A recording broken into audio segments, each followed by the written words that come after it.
on behalf of, my name is Henrik Lagerlund, I should say first. I'm the chair of the philosophy department. So this event is sponsored by the philosophy department, and it's organized by the Rotman Institute of Philosophy, which is in the philosophy department. On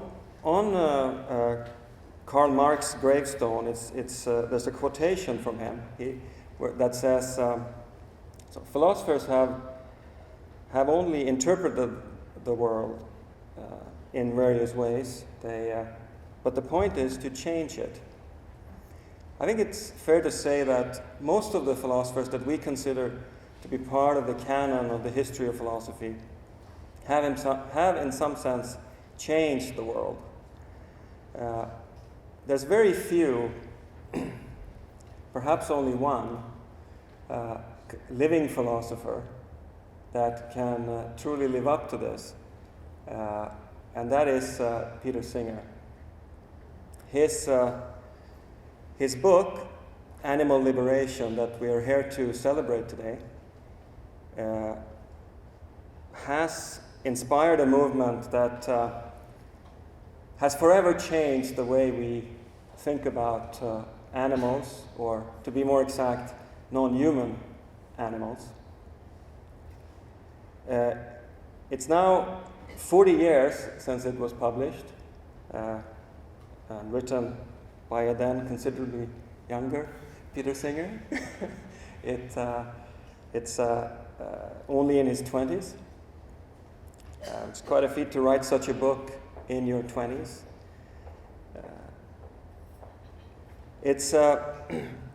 The book has changed many people, and certainly me too. I read the book when I was a first-year undergraduate student in Sweden at the University of Uppsala. I read this copy, which is the Swedish copy. It's fair to say that it changed my views on animals. I in that time, became a vegetarian after having read it. I'm not a vegetarian anymore, but because I think there is an ethical way of eating that includes eating meat. But I was a vegetarian for a long time because of Peter Singer. The book, in its Swedish cover, has an owl tied up with a rope on the cover. It's quite misleading, I think, but it is it makes for a funny cover, and you can see here a few others. So let me then, without further ado, allow me to welcome Peter Singer as our today's lecture on animal liberation 40 years on.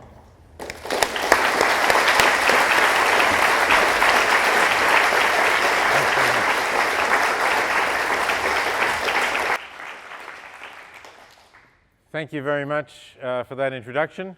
It's good to see another large group of people here. I'm very happy to have the opportunity to celebrate the 40th anniversary, which actually is this month, in the right month when the book was published, and to talk about the present state of the debate about this, some philosophical questions, but also to talk about where we've come from and some of the places where we may be going.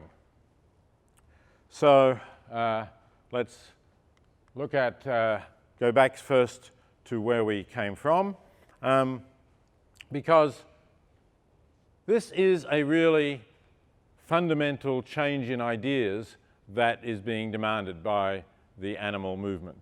And I think if we don't realize that, if we don't appreciate how radical that change is, then it's easy to become discouraged by the thought that, oh, we haven't got there yet, and will we ever get there? So I think it's useful to look at the background. I know, I haven't turned this on again. Right. Those of you here yesterday will remember I had this problem. Now I think we've got it on as well, right? Okay? Yes. It's useful to have this background to see where we've come from, to see how fundamental this change is. So we can find the roots of Western thinking, and I am focusing on Western thinking partly just for time reasons, but also obviously that's the dominant influence in this society and to some extent in the world. If we look at where does Western thinking about animals come from, we can find two distinct sources of that. One is the Hebrew tradition, and we see that here in the famous dominion verse from Genesis, which essentially says that our dominion over animals is God-given. And that has been enormously influential in the West, as we'll see in a moment. But notice also that it's not just that God sort of arbitrarily gave dominion to one species rather than the others, but also we make the claim to be God-like, to be made in the image of God, whereas the other animals are not. So there's that element of it as well to justify us in our superiority. Then the other root of this tradition comes from ancient Greece, and although there are a variety of different Greek attitudes to animals, for example, there's a Pythagorean tradition, and Pythagoreans are said to have been vegetarian. We don't exactly know why. It may have been a belief in reincarnation, but certainly some later Neo-Pythagoreans were concerned about the well-being of animals or the cruelty involved to animals in various ways of treating them. It's unfortunate that the Greek tradition that came down to the West as the most influential one was that of Aristotle, because Aristotle's view was very much more one of a hierarchical or teleological universe in which one thing exists for the sake of the other, and the less rational exists for the sake of the more rational. So plants exist for the sake of animals, and animals for the sake of humans. And even there's a further step which sometimes people forget, and that is Aristotle thought that the so-called barbarians, i.e. non-Greeks, were less rational than the Greeks, and therefore Greeks were entitled to enslave them. So they too became a means to the ends of the more rational Greeks. So that idea in Aristotle came down to the Western tradition, particularly because of the thought of this man, Thomas Aquinas, who, writing in medieval times in the 13th century, really only Aristotle was known of the ancient philosophers. He'd survived in Arabic translations and been translated back. So when Aquinas refers to Aristotle, he often simply says, "But the philosopher says," as if there is only one philosopher. That identifies Aristotle. And Aristotle's conception of the universe was in many ways suitable for Aquinas' great project, which was to show the compatibility between a philosophical way of thinking about the world, the use of reason, and the Christian way, the theological way. So this idea of animals being there to serve the more rational humans obviously does fit quite well with the idea of the dominion verse of Genesis and humans alone of other animals being made in the image of God. So here's Aquinas' interpretation of the dominion verse. And you can see that it's a very harsh interpretation. It says not just we have dominion over the animals, but the nature of the dominion is such that it doesn't matter what we do to them. Doesn't matter how man behaves to animals, because God has given them into our power. And he's not going to call us to answer to how we treat them. Now, obviously, this is not the only possible interpretation of the dominion verse, and I'm pleased to say that there are Christians today who have a very different interpretation, who say that we should understand that dominion verse as saying God made us a steward over his creation. So a steward is someone like if you had a big estate and you wanted to travel, you would entrust your estate to a steward who would look after it for you, with the idea being that when you came back, it would be in good condition. It would be in the condition you would want it to be in. And if in fact your steward had just laid waste to it all, destroyed it, burnt it, not looked after it at all, he would not be acting as a good steward. So some Christians today think of that as how we should interpret the dominion verse, but unfortunately for most of the centuries that have passed since the time of Aquinas, it's been this interpretation that's dominated that idea. So that the only, if you were to ask Aquinas, is there any reason why, if I take a fancy to it, for example, I shouldn't set my cat on fire and watch it slowly burn to death in agony? Aquinas would answer only, if you do that, you may develop a cruel disposition, and you may therefore be cruel to humans, and that would be a bad thing. But of course there are possible answers to that. For example, well, I'll do it for my last thing when I'm terminally ill, okay, and I have no longer a chance to be cruel to humans, then I'll set my cat on fire. And it seems like Aquinas would not be able to give you a reason why that might be a bad thing to do. So, as I say, this is a very harsh view, but one, but Aquinas was really the dominant philosopher of the Roman Catholic Church from medieval times until at least the 19th century, arguably well into the 20th century. And in fact, it's interesting that the first strong papal statement that really denies this view of dominion just came this year from Pope Francis. When he issued the statement, you might have seen headlines about the Pope says climate change is real, something like that, says we should do something about climate change. It was an important encyclical from an environmental perspective, but it also contained some much briefer discussion of attitudes to the environment in general, and clearly rejected the Aquinas' interpretation of the dominion theory. About time, you might say. Okay, so then here's another view that is, if anything, if conceivably in practice might be more harsh to animals, although actually if you believe it, it's not harsh, because Descartes thought that essentially animals are automata. That yes, they make noises, but so does an alarm clock. And they're more complicated than alarm clocks because they were made by God, whereas alarm clocks were just made by simple, humble folk like us.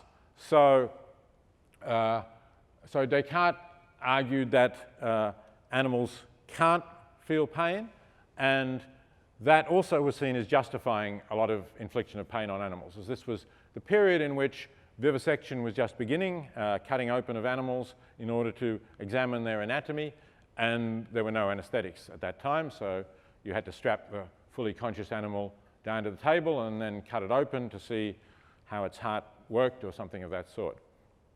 So Descartes offered a defense of that was used. And then we should look at Kant, who is still taking a view that's somewhat like that of Aquinas in practice, right down towards the end of the 18th century. For a somewhat different reason. His justification is that it's only self-conscious beings who are ends in themselves. But he is still saying we have no direct duties to animals. And again, the reason for not being cruel to an animal is because it might give you a bad moral character, not because of the suffering of the animal itself. I'm pleased to say that, again, a lot of contemporary Kantians reject this element of Kant, while defending his mainstream views. Christine Korsgaard, for example, a well-known American Kantian philosopher, thinks that Kant made a serious mistake here.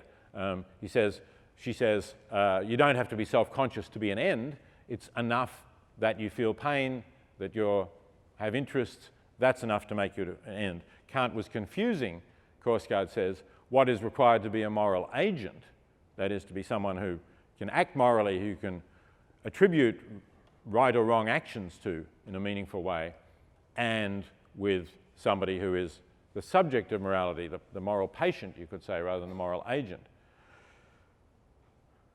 Okay, but I think the really significant break in philosophers defending this sort of view comes more or less around the time of Kant, a little bit later, with Jeremy Bentham, who wrote his Introduction to the Principles of Morals and Legislation at the end of the 18th century. Wasn't published for a couple of decades.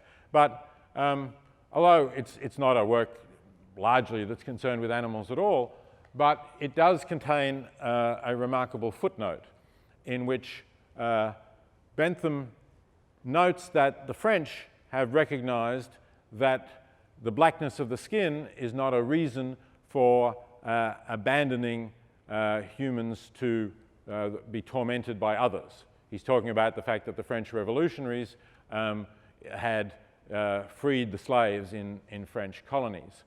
And he says, perhaps one day it will become to be recognized that, and then he lists some distinctions, anatomical distinctions between humans and animals, that these differences are equally not a reason for abandoning a sensitive being to the caprice of a tormentor. And then he imagines the objection that, well, they can't reason or they can't use language. And he says, the question is not can they reason nor can they talk, but can they suffer? And to me, that's a very fundamental insight, that the capacity to suffering makes a being a subject of moral consideration. What you do to a being, if the being can suffer, can be wrong.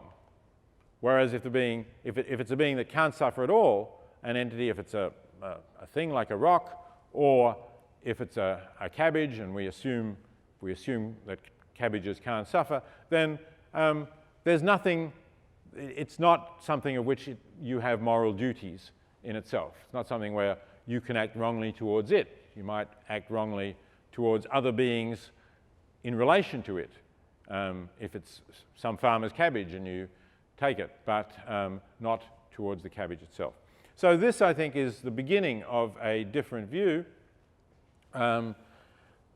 which still took a long time to actually have a significant influence on society and morals, but eventually did, and takes us to the 20th century, where this is the background now against which I wrote Animal Liberation and against which the modern animal liberation has tried to change.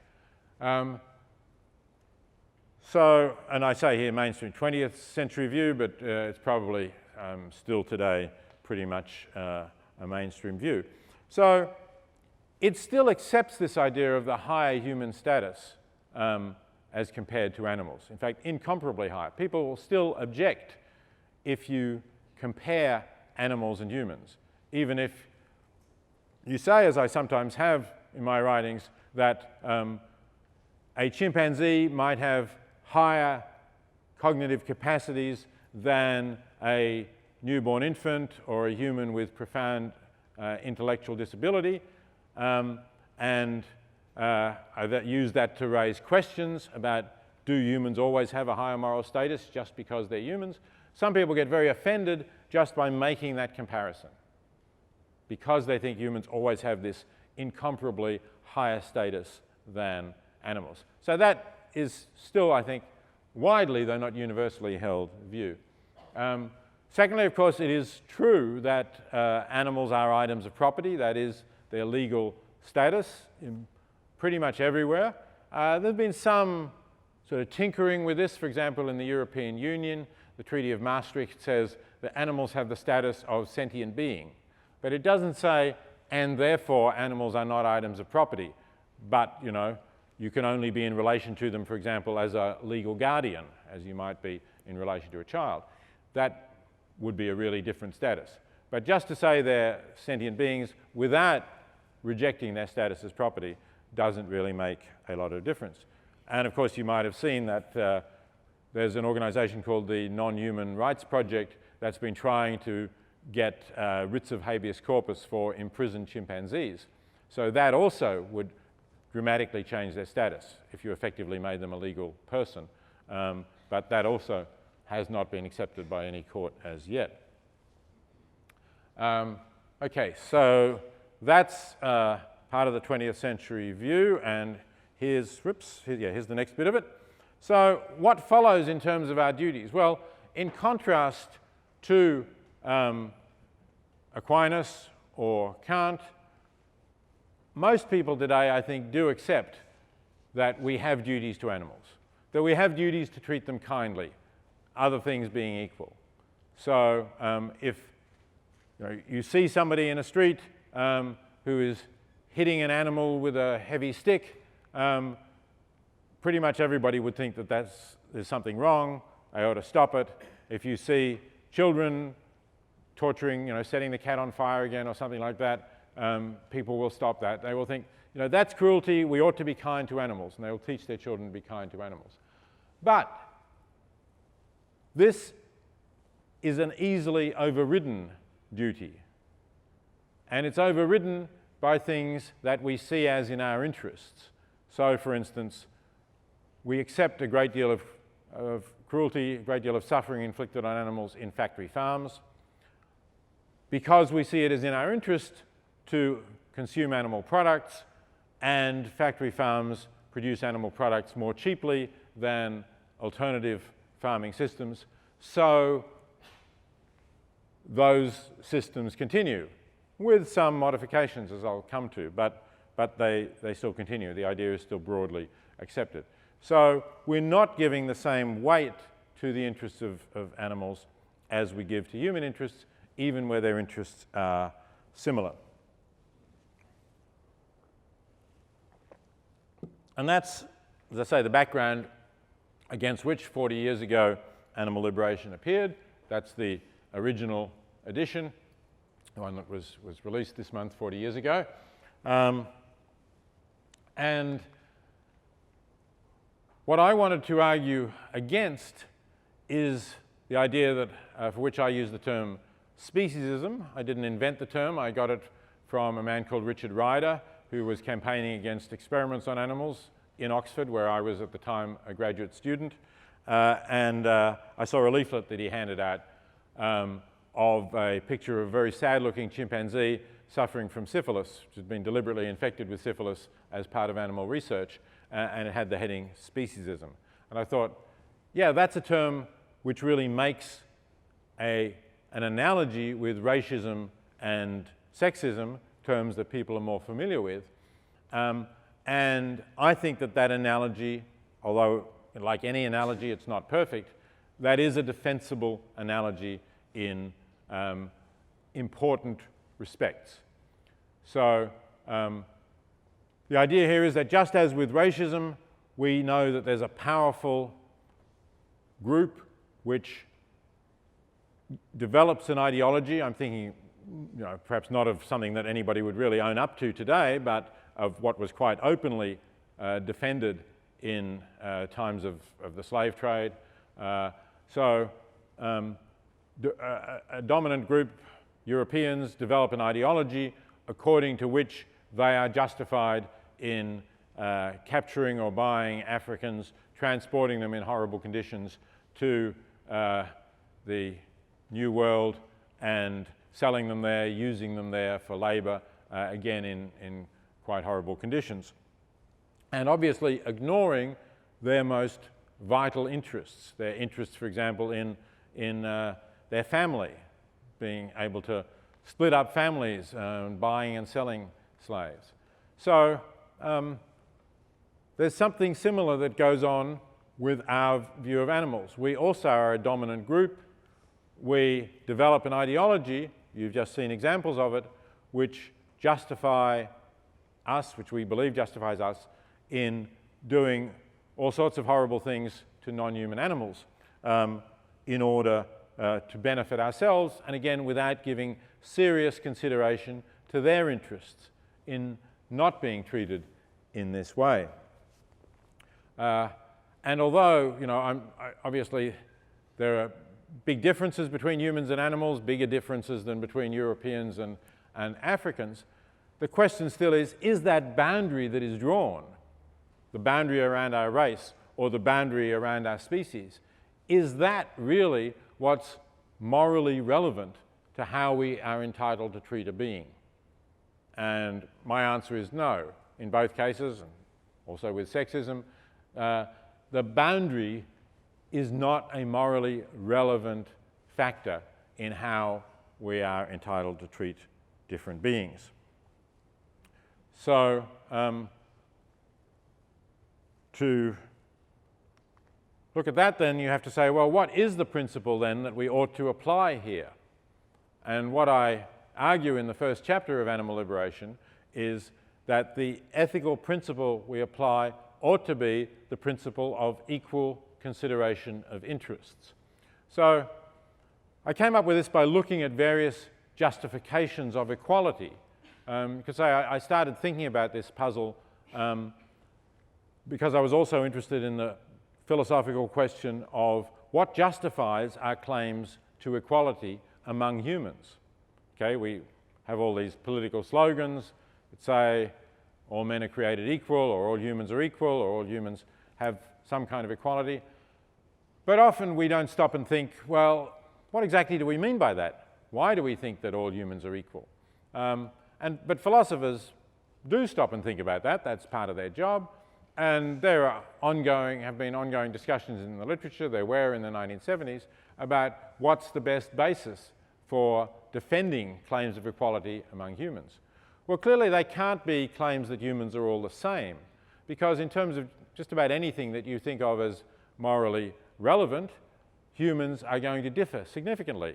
They'll differ in their physical abilities, they'll differ in their intellectual abilities, they'll differ in their willingness to think about ethics and act ethically, and their degrees of empathy that they have for others, and a whole lot of other things. But one thing that you can say is they all have interest in their lives going well or badly, and it's wrong to say, I'm going to give more weight to the interests of this human being because this person is of European descent than I will give to the interests of this person because this person is of African descent or Asian descent or whatever other ethnic group that I do not belong to, one might say. So, that's clearly something that we can reject. We ought to say, that's not relevant to whether you ought to give this human equal consideration of their interests. And I think the same is true for animals. That is, the fact that a being is not a member of our species is not in itself a good reason for giving less consideration to the interests of that being where we're talking about similar interests. Now, it's true that animals and humans may have different interests in various ways, but they also have some similar or overlapping interests, including interest in not feeling physical pain, but not limited, I think, to those interests. It might sometimes be difficult to work out what will cause as much pain to an animal, a non-human animal, as will to a human. But imagine that you can get a rough idea of that. You can say, yeah, probably these are roughly similar amounts of pain. Then I think we ought to give the same moral weight to the similar amounts of pain, irrespective of the species of the being whose pain it is. So that's the fundamental philosophical basis, and one way of arguing for that and sort of trying to distinguish speciesism from other positions which are not speciesist is to look at cases where, in fact, the intellectual abilities of the human and animal are similar. That's why, as I said a few moments ago, I've made comparisons between, for example, chimpanzees and small children or humans with intellectual disabilities. They're not the same. Obviously, they're different. I don't want to say that chimpanzees' intellectual abilities are childlike or anything like that.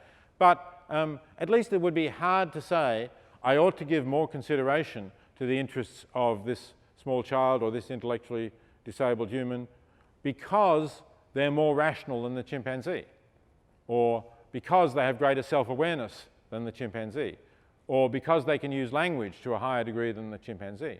Because for at least some humans, none of those claims will be true. And this is not just for chimpanzees either. I could have chosen a different non-human animal like a pig. Might have made the comparison even more offensive to some, but it would still clearly apply. So if someone says, well, but in general, most humans are more rational than most non-human animals, that is clearly true. And if someone says, and because they're more rational, therefore they have a wider range of interests, more sophisticated interests, different kinds of interests, and for those reasons, perhaps the sum total of all the interests might be regarded as greater than the sum total of all the interests of a non-human animal, well, that at least is not a speciesist position. It's a position that you might or might not choose to accept, but it's not simply saying this being is not a member of my species or not a member of the species Homo sapien, and that's why its interests get less consideration.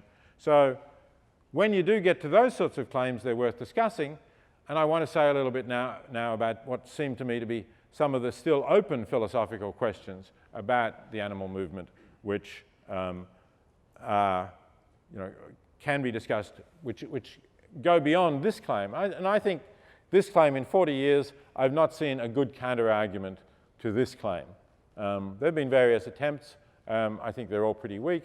And I think more and more philosophers and others who think about this issue tend to accept this claim. But they may argue about other questions, including this one. So this is one of the open philosophical questions. They may say, yes, if they're equal quantities of suffering, they should get equal weight, but killing an animal is still less significant than killing a human being. Now again, I think we can distinguish what's a defensible claim here, or possibly, let's say, arguable claim, and what is a speciesist claim that ought to be rejected. If the claim is, again, that all human life is more precious, more valuable, that all humans have a greater right to life than any non-human animal, that is a claim that is based on, if by human we mean member of the species Homo sapien, that is based on speciesism, and I think we should reject. Again, we can find human beings who are and always will be at a lower intellectual level than some non-human animals, so why should we think that they have a greater claim to life, greater reason to be protected from being killed than non-human animals at a similar or higher level? On the other hand, somebody might say, well, normal humans beyond infancy have a kind of self-awareness which does mean that we ought to think that it's worse to kill them than to kill a being that doesn't have that kind of self-awareness. Or they have a capacity to look in their future and plan for the future, or they have the ability to learn more about the world and to know what's going on in the world, perhaps also to know whether beings like them are being killed in the world. And all of those things might be relevant to what we think about the wrongness of killing a being. So those, again, are arguable. I think those are things which are not speciesist, where we can reasonably have disagreements about what is it that makes it wrong to kill a being. And I'll be happy to have further discussion of that in the discussion time. So here's one philosopher that I'll just mention, though. Roger Scruton is a British philosopher who here talks about what it is to cut a life short and draws a distinction between, he says, for a human being, but he later recognizes that this is not true of all human beings, but for a normal human being, not profoundly intellectually disabled, if they are killed prematurely or they die prematurely, you cut their life short in the sense that they would have achieved certain things that they will now never achieve. Whereas Scruton says, with a cow, for example, it doesn't make a difference whether it dies at 12 months or or 20 months or 30 months or whatever the figures are he has here, it's intrinsically no more tragic, because its existence would have simply continued in the same way. It might have enjoyed its life, might have continued to enjoy its life, but it wasn't a tragedy in the sense of being cut short before its time. So Scruton argues. You could say the fact that it would have enjoyed its life might be enough reason to say that it's wrong to kill it, but the idea that there are some differences at least seems to me to be something that is plausible enough. You then have to decide what weight you want to give to those differences. Okay, second set of philosophical questions that I want to talk about. And this is something that I raised yesterday, for those of you who were here yesterday, when I talked about the greater difficulty of animal charity evaluators in comparing the good done by different charities as compared to charities that focus on humans. Because the animal charity evaluators have to compare the experiences of different animals, compare them both with humans and with each other. And this is not something that we really have a good hold of doing yet. It's, in a way, the philosophical problem of other minds. How can we know what's going on in another mind?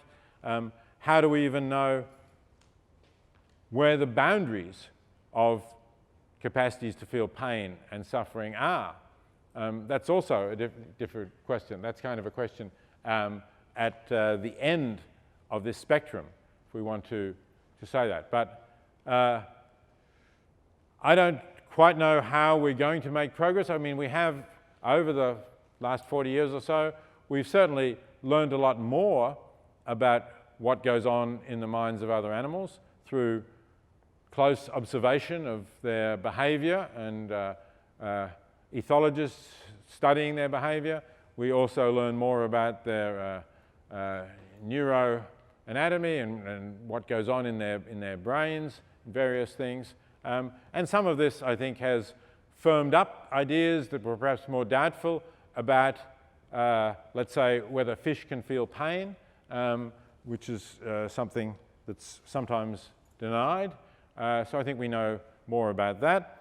But still, even if a fish can feel pain, what is the pain like? And in a way, that's a far too oversimplified question because there are more species of fish than there are species of mammals.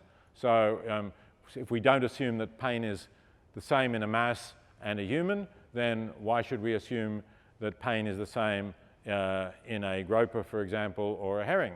No particular reason to think that it is going to be. So we, I think, need to know a lot more about this and would be great if we can somehow find ways of obtaining insights into this. The third interesting philosophical question that is up for discussion and increasingly being discussed refers to wild animals.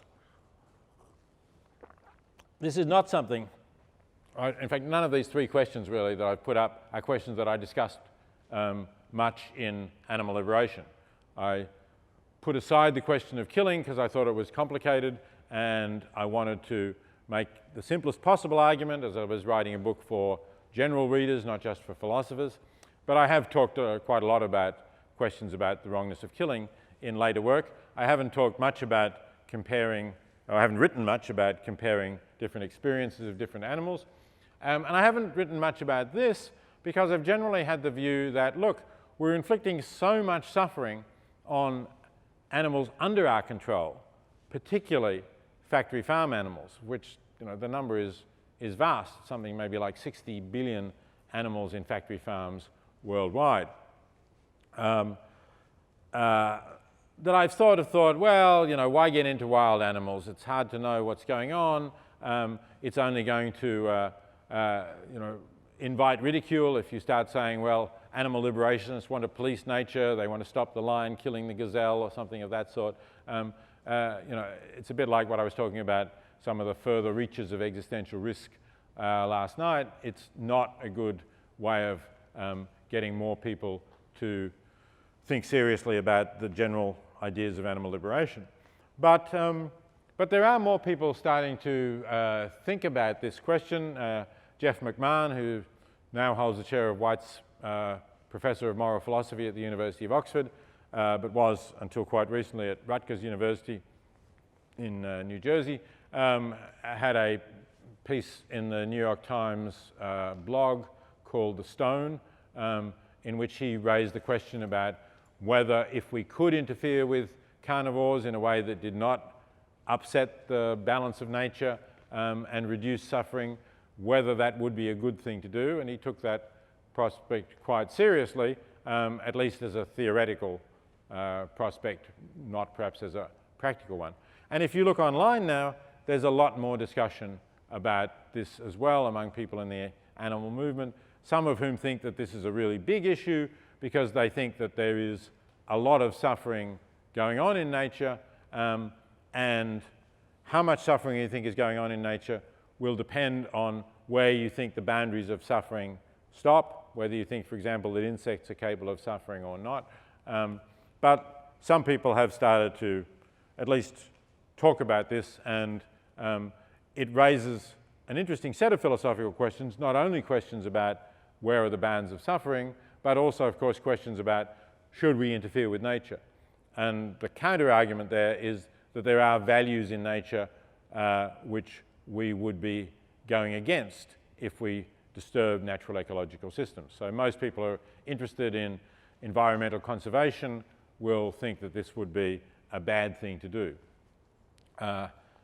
And those are interesting theoretical questions. Again, I say I don't think that they're really important practical questions for us to discuss at the moment, particularly because the animal liberation movement is still a minority movement, and so is the environmental conservation movement, and they could both waste a lot of energy by pushing against each other on these issues, and they both have, in my view, clearer and more urgent tasks to undertake. Okay, so those are the three open philosophical questions that I'll be happy to discuss more in question time. I now want to say a little bit, though, about where we have gone in the 40 years since Animal Liberation was published. Have we made progress? How should we feel about where we've got? And let me say, when I published Animal Liberation, I really didn't know what to expect. On the one hand, I knew that what I was arguing for was pretty far out compared to where most people were at the time. And I thought it might not be taken seriously at all. So one possibility that I had, that I was kind of preparing myself to accept, was basically that it would sink without a trace. But I also thought that I had a very strong argument. I was fully convinced, as I still am, as you see, about the argument against speciesism and for equal consideration of interests. And I also had chapters describing, in reasonably vivid, but I think not overstated detail, just how far we are going in violating that principle of equal consideration of interests, particularly in two main areas: our treatment of animals we produce for food, and the treatment of animals when we use them as research subjects. Because I had this powerful argument, because I had these kind of expose-type chapters of things that a lot of people didn't know about how badly animals are treated in these conditions, I also thought, well, maybe people will read this book and will just say to themselves, wow, this is right, and it's awful what we're doing to animals, and I'm not going to participate in it anymore, so I'm going to stop eating them, and therefore at least the animal agriculture industries would collapse. People might then say, well, I'm not going to use products that were tested on animals, and animal research would stop as well. And once people stopped eating animals, it would be much easier for them to be open-minded about the moral status of animals. Because obviously if you're used to dining on the flesh of a whole group of beings, that's a big inertia to be overcome in terms of really trying to be open-minded in assessing their claims about their moral status that would stop you eating them.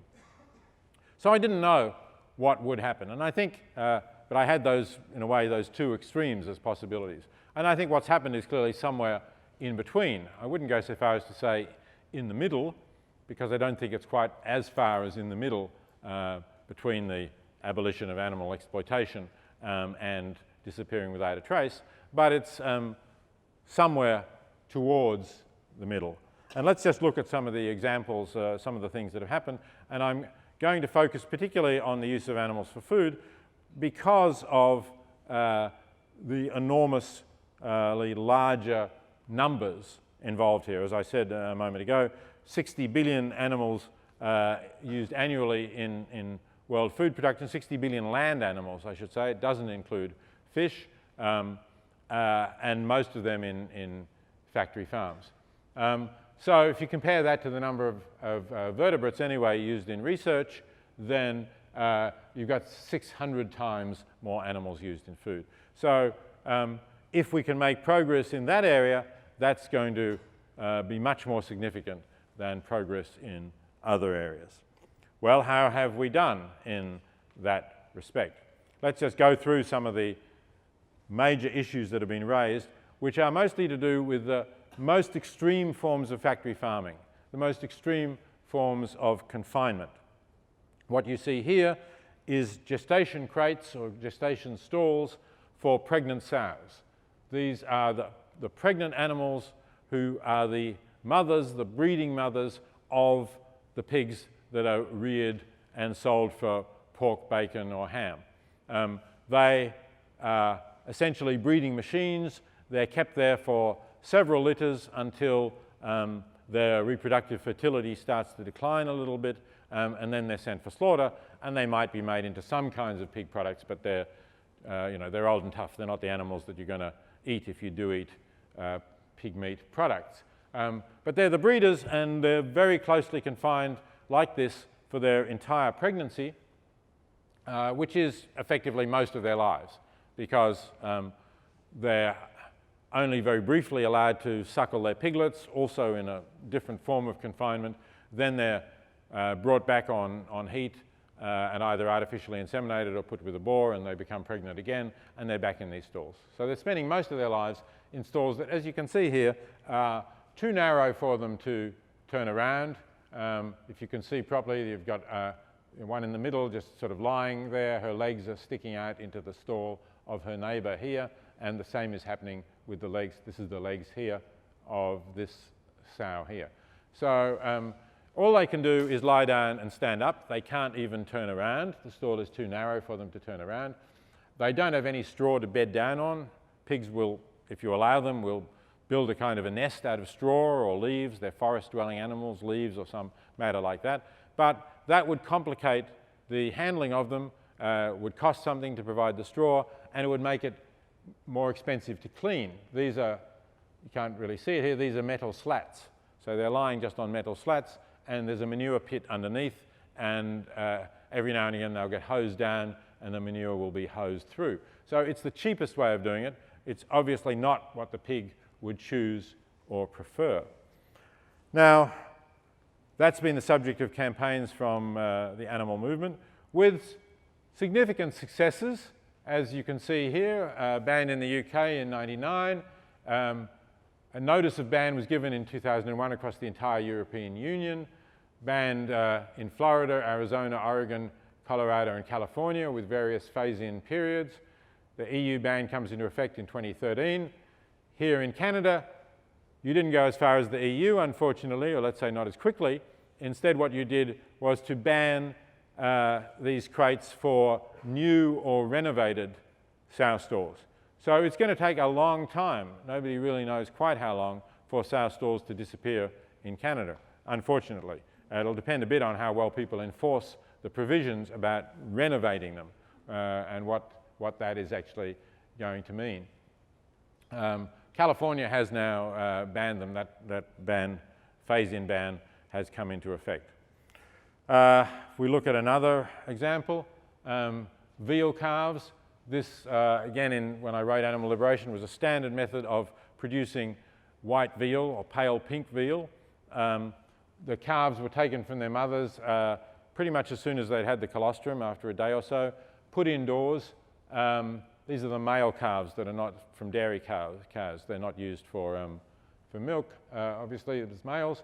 But they're confined like this, again, confined without straw, without bedding, in stalls too narrow for them to turn around. The idea being that you want to produce this soft, pale veal which fetches the highest price, and they're simply fed on a milk replacer, which means that essentially the animals are anemic, and you don't give them straw, because if you give them straw, because they actually sense the lack of iron, they'll eat the straw, because straw contains iron, and then their flesh won't be so pale, and you won't get as much money per kilo. So that's another system that I talked about in Animal Liberation, and again, that has been the subject of campaigns, with reasonably similar effects here. As you see, banned across the EU now, banned in California. Major US veal producers have agreed to phase out, but no Canada ban on this, to the best of my knowledge at this stage, as far as I could check information recently. Although I think, as with the US producers, there's some producers are saying they're moving away from this system, but not to make it illegal. The battery hen method of keeping hens, the battery cage method of keeping hens, I think is probably responsible for more suffering than either of the systems you've just seen, because the numbers are so much bigger. You know, a rough way of estimating the number of hens in battery cages is there's probably one hen per person of population in an affluent country that's producing eggs. It may be somewhat more, but it's roughly that kind of order. The cages are very crowded. The birds can't stretch their wings properly in a cage. They can't get away from more aggressive birds. As you see here, their skin will get rubbed off against the wire or against other birds and will often look quite raw and angry. And they're in these cages non-stop for generally a year, or in some systems 18 months. So they only come out of it when they get to be killed, and they're then pretty worthless. They're not used for chicken meat. They're again too old and tough. So this is basically almost their whole lives once they become mature. Here too, we've made significant progress with various bans coming into effect. Again, the EU has, there's different sorts of bans here. In Switzerland, cage hens are either kept in a barn or allowed outside and free range. The European Union didn't go that far, but they banned the standard battery cage. They required larger cages, more space per hen, and a nesting box for the hens to lay their eggs in, because ethological studies had shown that hens have a strong preference to lay their eggs in a kind of protected nest-like space. California ban requires hens to have space to spread their wings, and you've got a phase out here in Manitoba and Alberta, but not across the whole of Canada, despite the fact that the egg farmers of Canada have sort of seen the writing on the wall here, I think, and have said that's the way they want the industry to go. Just a week or so ago, there was some good news from the United States, and this does apply to Canada, in fact, that McDonald's have now said they will stop using eggs from battery caged hens for all of their products. Again, phased in, and you have to say at least necessarily phased in because of the vast quantity of eggs that McDonald's uses. We're talking about 4% of all US egg production going to McDonald's, 2 billion eggs a year. There just isn't that non-battery cage supply at the moment. So the supply will build up to meet the demand. McDonald's said over the next decade. I think they could have been a little more ambitious than that, I have to say. But you know, if McDonald's is doing this, then it's a sign that that's the direction that the egg industry is going. So those are good signs of progress being made. Let me say, though, you know, just to be clear, I don't think that any of these alternative systems are at an acceptable level. McDonald's is not going to buy eggs from caged hens, but they'll still be buying eggs from hens that are kept in rather large crowded sheds, rather like meat chickens, and I'll show you them in just a second. No, maybe I won't. Unless I've got my slides in the wrong order here. Just a minute. Sorry, I think that. Yeah. Okay. So this was the one I wanted to show next. So this is the meat. This is chicken meat poultry production, and as you see, the birds are not in cages because they actually live rather short lives. They're killed at about 6 weeks of age. But they're extremely crowded as they get to market weight. They're very crowded. It's very inexpensive, cheap chicken production. And the birds themselves, they're inexpensive when they get to the supermarket, and when you deduct the margins all along the way, their value to the producer is very low. So there's no individual attention given to chickens, and they're simply crowded into these sheds, basically left pretty much alone for 6 weeks, automatic feeders and waterers, and certainly no kind of care for sick animals. So that if, as sometimes happens, these birds' legs collapse under them because they're bred to grow extremely fast, to put on weight very quickly, and they're still very immature, then they will just, if this one's leg collapsed, for example, that bird would just sit there on the floor, unable to move, and would die of dehydration because being unable to get to the water. And nobody would say, oh, here's a sick chicken, let's see, will we help it, or even let's put it out of its misery really quickly. Every now and again, someone will walk through the shed and pull out the corpses, but that's about all that's going to happen. So this is really the largest area in terms of numbers. This is the greatest, and yet there haven't really been any changes in most methods of production. Now, I just want to go back quickly to animal research and tell you a little bit about this. And I'm just doing this with one quote here, which I think is an interesting indication and tells us something about it. And it's from Steven Pinker's book, The Better Angels of Our Nature. Steven Pinker is now, of course, a very well-known professor of psychology at Harvard University. But in the book, which is about sort of moral progress in general, not about animals, he tells this little anecdote about himself, about how when he was a graduate student in psychology, the worst thing, no, sorry, not a graduate student, he was a sophomore, as an undergraduate, he thinks one of the worst things that he's ever done was to effectively torture a laboratory rat to death through giving it inescapable electric shocks. But in a way, partly through neglect rather than through deliberate intention to torture it to death. But it did die under those circumstances.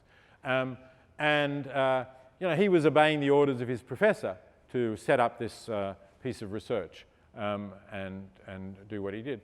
And Pinker's point is that attitudes have changed over that years, that what he was told to do and what he did do in 1975, which just coincidentally is the year when Animal Liberation was published, fairly soon started to become something that was not done. The ethos changed. And I don't think this is because of the publication of Animal Liberation, but there are a range of factors that contributed to a change of attitudes to how we ought to think about animals among scientists. And so I think here too there has been progress. Again, I'm certainly not saying that the present situation is an acceptable one, but we have made some progress. So let me just go back to where I was and move on. I just want to mention the importance of having awareness of the suffering of fish, because the numbers are much bigger even than those of chickens. And as I say, fish do feel pain. And we're just starting to see a couple of nations that are involved in fishing, the Netherlands and Norway, doing some work on whether humane killing of fish is possible in a commercial setting. So, that's also a sign that this movement is extending to fish as well, whereas a lot of people somehow exclude fish. They're cold and slimy and they don't vocalize, so we tend to think less about their suffering. Just a couple of quick graphs I want to show you. These are also from Steven Pinker. These numbers are almost absurdly tiny, but it does show that fewer animals got harmed in motion pictures now. We're down pretty close to zero in terms of, and that says something about the public acceptability of harming animals in order to make a movie. Vegetarianism and veganism are certainly increasing in countries like the UK and the US, and I imagine Canada as well, though they're still at fairly low levels. See if the highest figure there for the UK is 7.5%.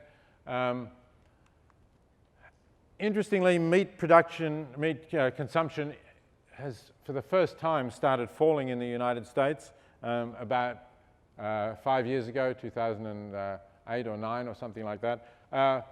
Beef production started falling, beef consumption started falling a long time ago, probably mostly for health reasons, but was replaced by chicken, the orange line there. But now chicken has leveled off, it's been a bit up and down, but when you add that to the fact that beef is still falling and pork is still falling too, so meat consumption is falling. And again, there's a number of reasons. The animal movement may be a little bit of it, health may be a larger bit of it, concern about the environment and awareness of greenhouse gas emissions from livestock may be another factor. So these are good signs, at least for the United States and for the West. The bad news, unfortunately, comes from Asia, where because of increased prosperity, people in Asia are now eating significantly more meat. China is the most dramatic of the curves upward, but you would have similar curves in other parts of East Asia and also, sadly, in India, despite its very strong vegetarian tradition. So that's the bad news, and what you have to hope is that eventually these other countries will start to plateau out. And I should say, despite the alarming nature of this curve, meat consumption in China is still well below meat consumption in the United States or Canada or most of Europe. Just very briefly to finish, a couple of other reasons for thinking that we can make further progress. Startups like Hampton Creek Foods, which are trying to replace egg products with plant-based products. That is, about 30% of all egg production goes into either liquid or powdered eggs. And this is a startup started by some people interested in animal protection, but now a big commercial success, producing alternatives to egg products. Somewhat perhaps more futuristic is in vitro meat production, promoted by this organization, New Harvest. And finally, and I'm going to end with this, an interesting, significant uptick, not just in vegetarianism, which was basically when animal liberation came out, all that people talked about. The word vegan was really completely unknown, except for just a handful. There was a tiny UK vegan society, but with a larger public, if you talked about vegan, people would have no idea what you meant. But that's something that started to change significantly as well, and fairly recently. So these are Google searches, trends on Google, people searching for the word vegan, shows this interesting uptick starting around 2011. And my very last slide, you'll be pleased to know that it's happening in Canada as well as in a number of other countries. So I think things are happening. I think there's reason to think that progress has been made over the last 40 years, and there's hopeful signs that progress is continuing. Thanks very much.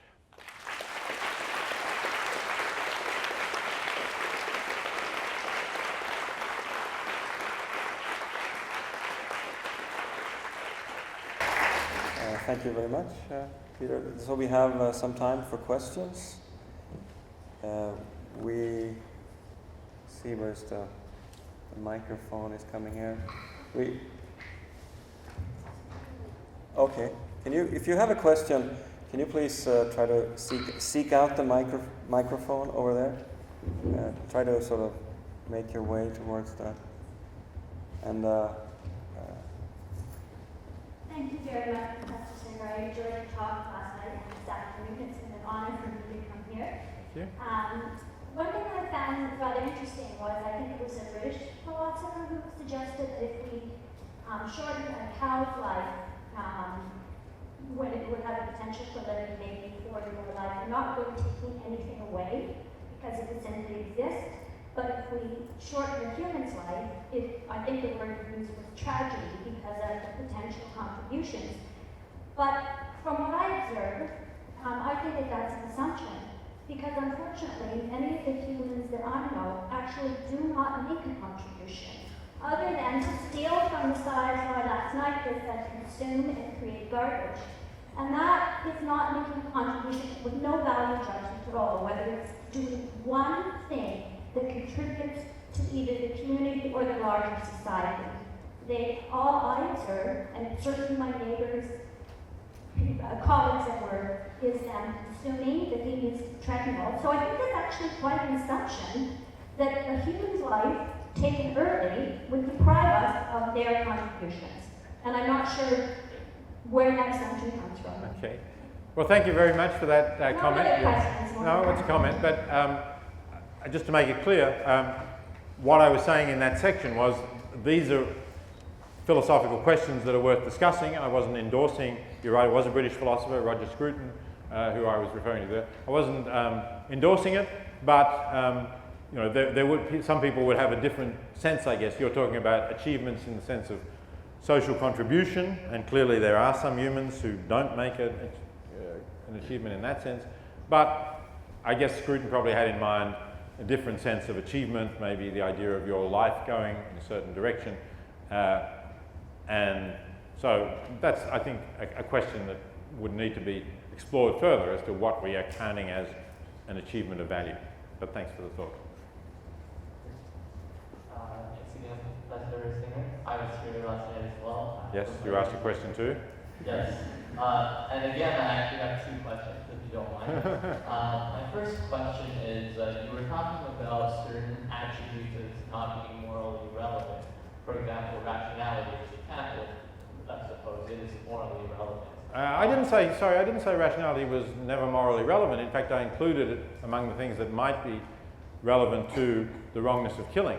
I think, but what I said against Kant was, you don't need to be rational for you to be a being for whom moral consideration is due. Maybe I should be more specific, but not relevant for moral consideration. Yes. If that helps. That helps, yeah. So you said that rationality is not relevant in that sense, right? And neither is the color of your skin or your species, right? The thing that is relevant is suffering, whether you're able to suffer. My question, and it might seem like a silly question, is what makes suffering morally relevant? Is this simply an intuition that we have? And so maybe the more general question for all utilitarians is, how do you defend utilitarianism against competing ethical theories that are out there? Is it just on an intuition? That's my first question. That's only the first one. My second question is, it was interesting that on your slide I read there should be more equal moral consideration for suffering. But then when you were speaking, you spoke more broadly. You said there should be equal moral consideration for interest. I'm trying to think of a counter example to see if to test the interest aspect, because I can imagine a world in which there's an alien species that has an interest in, for example, killing humans, and that they get a lot more pleasure from that than, for example, the suffering that we experience. And from the utilitarian framework, it seems like they should be able to kill us. But from the very nature of their interest being one in which the pleasure is built on the suffering of others, there seems to be something morally wrong about that, intuitively speaking. And so it seems like if we're talking about moral consideration of interest, then there is something morally wrong about that notion. Okay, well, they're both big questions, and obviously I can't really fully answer them. Why is suffering something that makes a being object of proper moral consideration? I think we have direct acquaintance with suffering. I wouldn't say it's exactly an intuition that it's wrong, but we have direct acquaintance with it, and I think when we are considering that as a mental state, it's impossible for us to deny that it's a bad thing. I mean, some people might say it's just analytic, true by definition, that it's a bad thing. But you know, certainly there are some states of consciousness which we would not only want not to have, but would also judge to be a bad thing that they exist, whether in us or others. And so I think that it's a kind of direct acquaintance that we have with those states that leads us to the judgment that they are a bad thing. And that therefore other beings who can experience these states, it's a bad thing if they experience it as well. So your second question was a little bit like something that Bernard Williams has wrote in an article called The Human Prejudice, where he also imagined that we are attacked by another species of vastly superior capacities. Let's say with great, in your case, greater capacities for enjoyment of things, but in your case, they actually happen to enjoy killing us. Well, obviously, we would have this reaction that that's a bad moral desire for them to have, and we wouldn't want to see that satisfied. I think we have that reaction because, in general, when people get pleasure from the pains of others, that's an undesirable situation because that leads them to inflict pain on others, and it's a much better situation if they can get their pleasure from things that others enjoy. So for that reason, it was a very positive switch from, let's say, people in ancient Rome enjoying watching gladiators fighting and killing each other, or lions tearing Christians apart, to people in Rome enjoying football matches, where the participants are all voluntarily playing football and hopefully actually enjoying it as well as getting paid lots for it.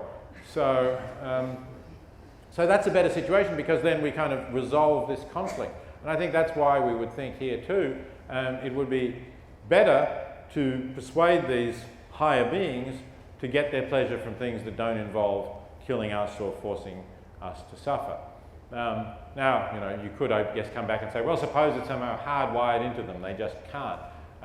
And if you make the example fantastic enough and you say, look, there's just much more pleasure going to be obtained this way, the utilitarian is going to have to say, well, in that case, so be it. But the example has become so hypothetical that I don't think it's something that ought to worry us in the sense of, you wouldn't expect us to have intuitions that necessarily give us the right answer in that sort of situation. Yeah, question over there. This is a practical question. So talking about just basically ethical questions concerning diet, usually the question is, ought one to be vegetarian? And I was wondering, given the state of current food production, should the conversation that we really ought to be having be ought one to be a vegan rather than a vegetarian?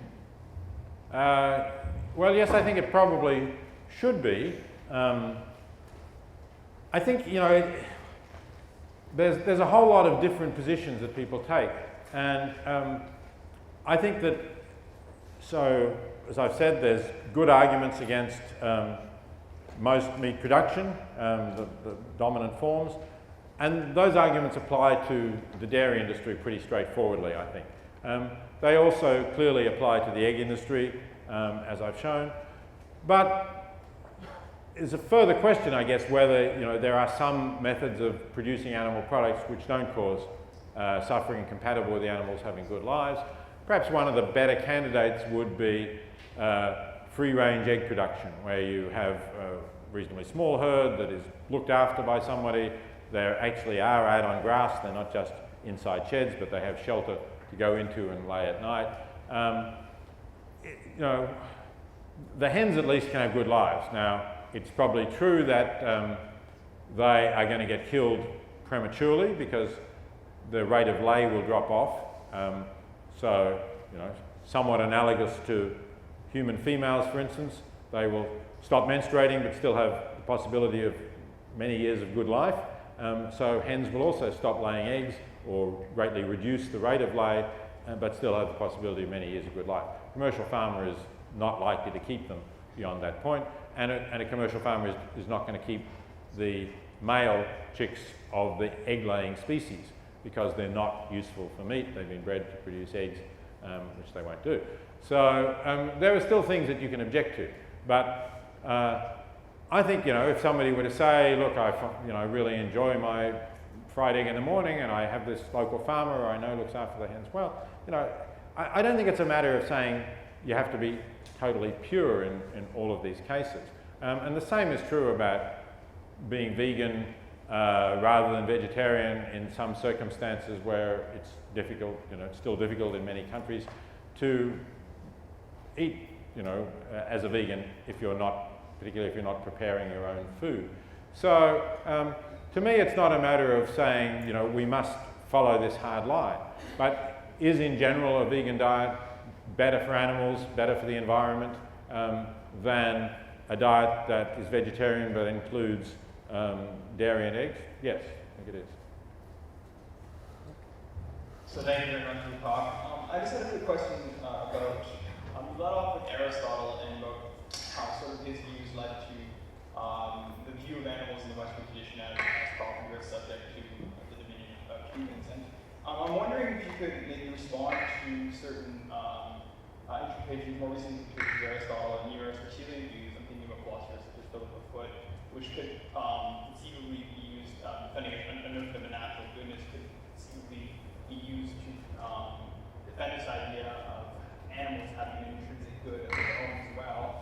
So I guess my question, I'm not articulating myself, but my question is, I'm not quite sure that the notion of Aristotelian teleology is completely defunct in defending the notion of there being a sort of animal good. And I'm wondering if, I think it fits nicely and actually with the idea of having interest. And I was wondering if you could sort of distinguish between these two views and sort of respond to that. Yeah, that's an interesting point. You mentioned Philippa Foot, and I'm not aware of Philippa Foot having written about animals specifically, but you're just talking about her general conception. Yeah. And I would also mention in this context Martha Nussbaum, who has actually sort of developed with the capabilities approach, the way she's developed that has a kind of Aristotelian flavour to it, and she does explicitly apply it to animals. And basically the idea here is that animals ought to be able to live the kind of life that enables them to develop their capabilities for what capabilities they have as a species. So it's sort of like the life that is in accordance with their natural species type or something like that. And that can be a basis for an ethical argument that objects to the complete deformation of animal capabilities in factory farming, for instance. And yeah, it's interesting because it's possible to see actually some traces of that in some more recent pronouncements in the Catholic tradition, which, as I said, until very recently was very much in the Aquinas version of Aristotelianism. I mentioned Francis having rejected that in a recent encyclical, but his predecessor, Benedict, before he was Pope, as Cardinal Ratzinger, gave an interview with a journalist in which he deplored the way animals are treated in factory farms, more or less on these grounds, talking about the fact that hens in cages can't get to develop the nature that God has given them, or something like that. So you can see how it can have that kind of religious tradition. Unfortunately, despite some efforts from animal organisations when Benedict was Pope to say, please repeat what you said now as Pope, he never did. But Francis maybe has edged a little bit towards it. Thank you, Professor Singer. I was just interested near the end of your talk when you were talking about the various reasons why meat consumption is decreasing. Be interested in your thoughts on a reason why it's coming against that, namely how strong gendered perceptions of meat influence how people, dare I say, men in particular, become vegetarians or vegans? Okay, so are there gendered perceptions of meat? I think it's clear that there are gender differences in the extent to which, not just meat, but the extent to which people will identify with animals as a cause that they support. It's a little while now since I looked at this, but you know, I spent many years when I was living in Australia actively involved with animal organisations. And a typical kind of committee composition of the organisation that I would be a member of would be something like 3 males and 9 females. When we then looked at our sort of membership and supporter base, it was somewhat similar, 70 to 80% males, and I then just was interested in this and asked around a few other organisations. And yeah, generally they reported the same things. I mean, culturally this was a limited sample. It was English-speaking countries that I was looking at. And I do think that also follows over to meat consumption. Maybe I think with the animal movement, maybe sort of men somehow feel that identifying with animals as a cause, or a lot of them, is somehow soft or not tough or something like that, and don't do it, or not such a serious issue. I'm not quite sure why. And I'm not sure what it is about meat really either, whether this is like the tough male hunter kind of image that we have here that goes along with it. Certainly this little blip in fashion for the paleo diet seems to be something that is more attractive to men, and that clearly does have this idea of the identification with the hunter. So yeah, I'm not quite sure what's going on. I haven't really studied that, and there may be other people who know more about it than I do. But there is definitely a gender difference in this general area. Yeah, go ahead. Hi, sorry. Hopefully this isn't too off topic, but I was wondering, in considering the treatment of animals, like especially with poultry, the population of poultry is so high simply because we're going to eat them. So if we're no longer, I was wondering what considerations we have to take in to the amount of population of these animals if we are to stop eating them. Yeah, well, obviously the population of poultry will fall dramatically if we stop eating them, as indeed it will fall with the other animals that we eat. But certainly for factory farm poultry, like the slide I showed you, that's a good thing. It's a good thing for the poultry because I think their lives are miserable under those conditions. Essentially their instincts and behaviour haven't been changed. They've been bred to put on weight faster, but they've never been bred to live in flocks of thousands. They're still birds that are more adapted to small flocks where they get to know each other, and there are studies that show that they're highly stressed by being in those very crowded conditions. So it's a good thing for the birds. It's a good thing because we're wasting vast amounts of grain by growing it, feeding it to these chickens, and even though chickens are actually much more efficient as converters of grain to meat than, for example, cattle, still, even with chickens, we waste 2/3 of the food value of the grain we funnel into them. So if we can turn that directly into food for humans, we're actually saving a lot of grain, and we're having beneficial environmental effects as well.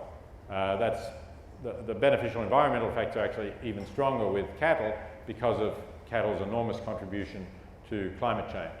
And so one of the things we really need to do, even if you weren't concerned about animals at all, but just were concerned about climate change, is not only stop burning fossil fuels for our energy, but dramatically reduce the size of the world's beef herd. Please go ahead. Hello. I have a question regarding extremism, just because I think it's important to have an understanding of everyone's position. Sorry, I missed the word. Understanding what? Oh, extremism. Extremism, I just yeah, find sure. that Okay, good. It's important to have an understanding of everyone's position, clearly. Yeah. But there is some extremism, like recently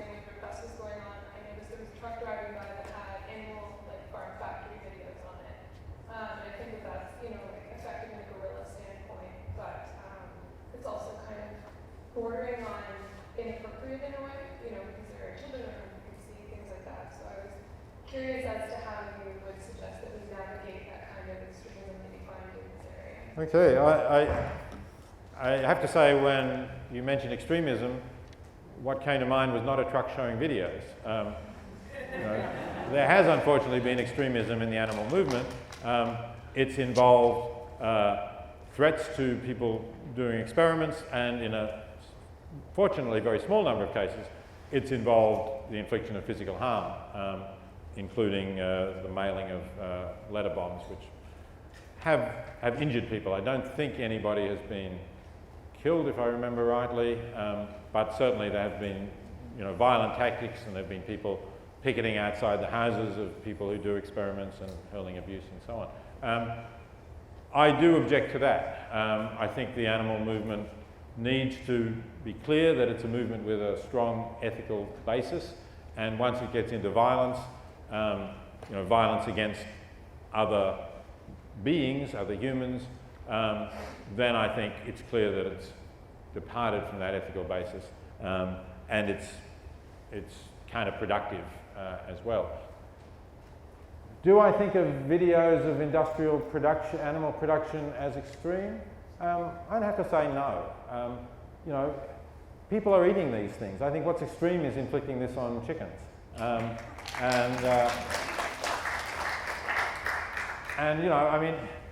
Maybe you wouldn't, if you knew that there was a community where people were not eating them, you wouldn't go there. Yes, they don't need to see this. But I do think that people, whether they're adults, there, and if their children are walking past and they say, "What's that, Mummy?" Well, I hope that will lead Mummy to explain how it is that the chicken ends up on their plate. I don't think you can protect people from all kinds of psychological harm. If things are happening in the world, obviously there's some things that you don't want to thrust down people's faces or children's faces when it's not something that they're connected with in some way. But most people are connected with the way that animals are abused, and I think it's reasonable to inform people about it. Thank you. I had the last question here. Hi. Is it on? Yeah, we can hear you. Sorry, I don't think so. Oh, It's wait. all No? right. Yeah, that's it. Yeah. Hi. So in terms of, I was just wondering about your views. So in connection with what you were saying about whether we should interfere with suffering in the wild, should we let pandas become extinct? Seeing as in the wild they probably would pretty quickly. They're kind of only still around because we've been keeping them around. I mean, in the wild they just sit in bamboo. Their breeding techniques aren't particularly effective. And then in relation to what you were talking about yesterday, if we were to be affected afterwards, is it better to donate money to a cause that's really effective at conserving pandas, or is it better to donate to a charity that maybe isn't as effective, but it's going towards, I don't know, saving children who are going to go blind? So you're asking me to compare trying to prevent pandas going extinct and saving children from going blind? That's difficult. I mean, I suppose the problem, if you're really talking about extinction, I mean, you sort of mentioned extinction in the wild, and there's extinction full stop, and there's extinction in the wild. Doesn't look like pandas are going to become extinct because they can be bred in zoos. It's difficult, but there are, as far as I'm aware, I think the breeding programs in zoos are sufficient to keep pandas going. But it's true that keeping animals going in captivity is different from keeping them going in the wild. You lose various skills and practices that they have to survive in the wild, and it's not really the full animal that you've got in captivity. One of the things about extinction is if you lose species, they're gone forever. I talked yesterday about the risk of human extinction, but assuming that we don't become extinct, then there's very large number of generations of humans who may wish to see living pandas and will regret the fact that there are no pandas. So there's a long-term cost, and if we can get pandas through for a while, then maybe that'll be overcome. So there are reasons why, if a species is really in danger of extinction, you might want to put resources into making sure that it survives. It's very hard for me to say, are those reasons so weighty that they overcome the benefits that money could do if it was spent to prevent children going blind. So I don't really have an answer to how to make that particular choice. Can I, did you, on the point of future generations missing out on seeing pandas, did you go every day really seriously wishing that you'd seen a real life woolly mammoth? I do regret, actually, not particularly a real life woolly mammoth because that's some time away, but as you know, I'm an Australian.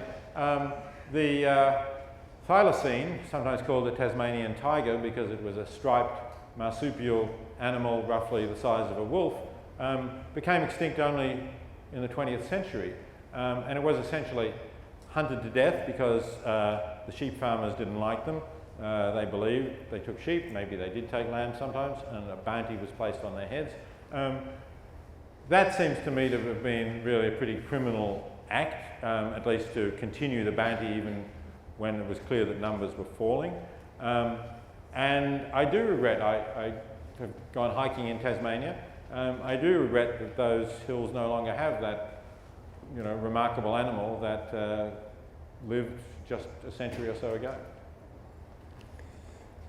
Thank you all for your questions, and join me in thanking again Peter Singer for a lovely